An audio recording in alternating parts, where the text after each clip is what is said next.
My name is Amy Marzin, and I had the honor and privilege of being Madeline's mom. I'm also the president of Madeline's Mission, which was named after her memory. Madeline was an amazing, amazing kid. I know I'm biased because I'm her mom, but her name meant magnificent sunshine, and she really was a light to everybody she met. She loved the color red, jumping in puddles, and most of all being a big sister. And she was just a normal, happy, vibrant kid, and 3 weeks before she turned 4, she was diagnosed with an inoperable brain tumor that was very aggressive and took her life 2 months later. We were really blessed to have amazing community support after our loss, and friends and family just came out in ways that I never could have imagined. And we were so grateful for that I promised everybody that we would pay it forward when we had a chance. And in kind of the grieving process, I learned that there was a lot of gaps in the system that kind of could be addressed and be made a little bit better. So Madeline's Mission was formed to help fill those gaps and support families grieving the loss of a child. Madeline's Mission is providing a key resource that's currently lacking. There are times where children unfortunately pass away, and we in the past haven't had much to offer families in terms of ongoing support, and it's a big comfort for me to know that if I am with a family who unfortunately experiences a child's loss, I know that there will be someone out there to help guide them and support them. The hospitals have really embraced what we're doing, so we have a lot of early losses in our care right now, just because there really wasn't any place to send these people. You know, when you're in the hospital, or if you're fighting something like cancer like we were, there's a lot of people there and there's a lot of people around and there's a lot of things to still do. But it's for when things get quiet that's really the main concern. When there runs out of things to do to help that person is kind of really when we start to step up and shine, because that can be a really lonely and isolating time. And even if you have all the support in the world, it can still feel really lonely.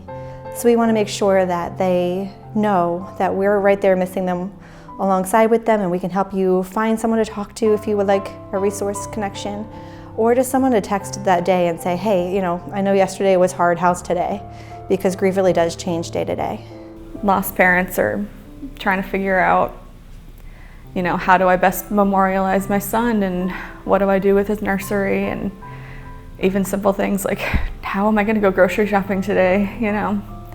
So just having that, you know, support there, just someone I can text and say, you know, I saw a baby today and it made me break down, you know.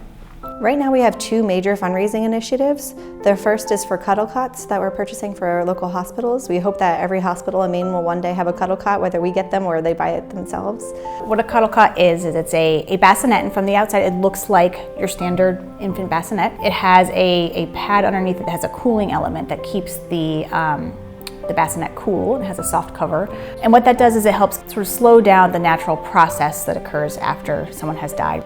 And really, they can spend as much time as they want or as little time as they want, but it gives the gift of time and gives the opportunity for the family to take as much time as they need. And our second initiative is the bereavement kits for funeral homes and other places that would benefit from having them. So inside each kit is a bunch of canvases so people can take handprints and footprints of their child. There's paintbrushes to apply the paint. There's a special paint that was recommended to us that's longer lasting. There's baby wipes for cleanup. There's also clay mold kits and fingerprint kits. So the fingerprint kits, they can take the fingerprints or a whole handprint if the baby maybe didn't have defined fingerprints enough. And then they send it off to us and we can get jewelry made, and then they can continue to use that jewelry. So it's really a lasting gift. Right from the start, we have been hitting the ground running. We've built up a support network where there really wasn't one before. And it's been incredible to see how needed that support was and how necessary it is.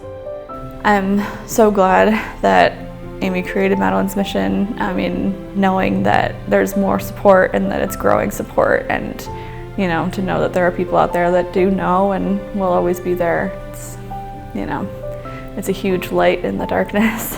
I just really would love to encourage anybody who has experienced child loss, if they feel like they need a connection to a resource or just someone to talk to, even if it's just for one time. I don't care how long ago your loss was. It could have been 10 years or 10 minutes ago. We want to hear from you if you feel like you need it. We're there for you. You're not alone, and your child mattered, and we'll miss them with you.